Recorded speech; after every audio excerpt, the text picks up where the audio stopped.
s'appelle L'arbre qui plantait des contes. Son auteur est avec nous, Pierre-Olivier Banvart. Bonjour.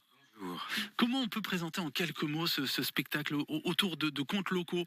Alors, préciser d'abord que c'est un spectacle pour adultes, même s'il y a le mot conte à l'intérieur et qu'on a l'habitude de le rattacher aux enfants, mais c'est vraiment un spectacle pour adultes qui est tiré et inspiré de contes et légendes du bocage mayennais, puisque je suis arrivé sur le territoire il y a 3 ans, et c'est mon métier, j'ai mis le nez là-dedans et j'ai trouvé des pépites, donc j'en ai fait un spectacle. Vous nous expliquerez comment vous l'avez construit, ce spectacle. Vous êtes un artiste multicasquette, puisque vous êtes aussi auteur, conteur.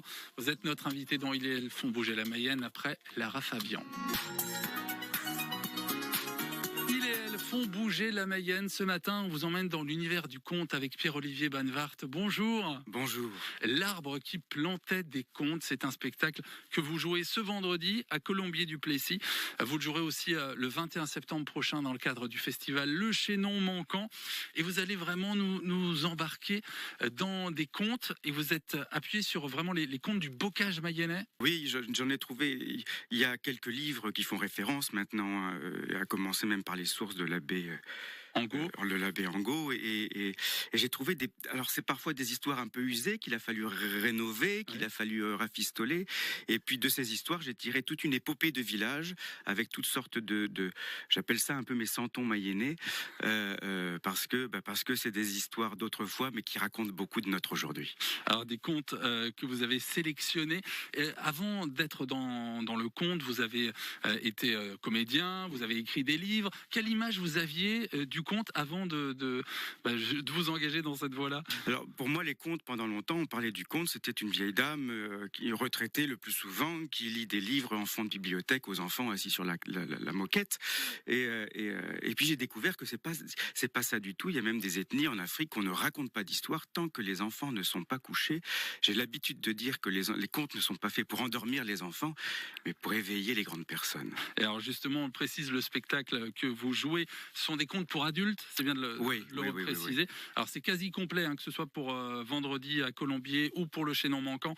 On vous mettra les liens pour pouvoir réserver sur nos réseaux sociaux. Vous êtes arrivé en Mayenne pour renouer un petit peu avec vos racines? Mais oui, parce que moi je suis né à Argentan, donc dans l'Orne, et puis j'ai toujours eu de la famille ici du côté de Cossel-Vivien. J'ai vécu pendant 25 ans Angers, Paris, en centre-ville, et j'avais vraiment besoin de me retrouver dans ce monde rural qui est le mien, qui est celui de mes sources. Et est-ce qu'avec le conte, vous avez un autre rapport peut-être au spectateur que dans d'autres formes théâtrales ou culturelles? Le conte se tourne pas vers, même si ça peut apparaître, il se tourne pas directement vers les problèmes de la société.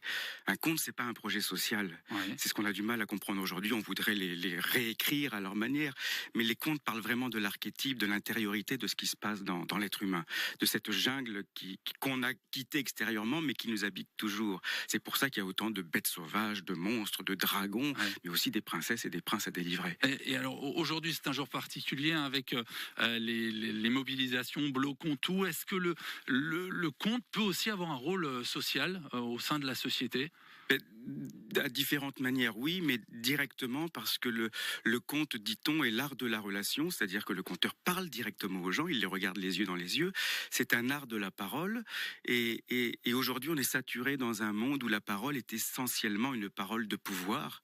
C'est une parole ou médiatique ou politique, donc c'est forcément une parole qui tôt ou tard exclut, alors que le conte va tenter de résilier, de rassembler, d'émouvoir, et le fait que 30, 40, 200 personnes vibrent et s'émeuvent en même temps pour la même chose, je dis toujours que ça répare le rêve collectif.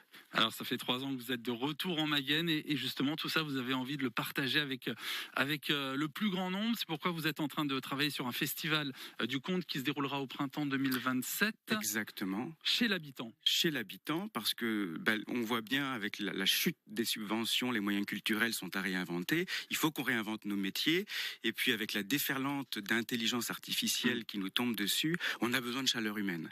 On a besoin comme je le disais, de s'émouvoir, de se retrouver côte à côte. Et puis chez l'habitant, après on partage un verre, on mange une quiche, une tarte. On fait humanité, et je crois qu'on en a besoin. Alors, si vous avez envie, pourquoi pas, d'accueillir Pierre-Olivier dans le cadre de ce festival qui va voir le jour au printemps 2027, on vous donnera aussi les coordonnées si vous avez envie d'ouvrir votre maison pour des spectacles. Merci beaucoup, Pierre-Olivier Banvart. Je vous en prie, merci à vous. Rendez-vous ce vendredi, Colombier du Plessis, et le 21 septembre prochain dans le cadre du festival Le Chaînon Manquant pour votre spectacle L'arbre qui plantait des contes.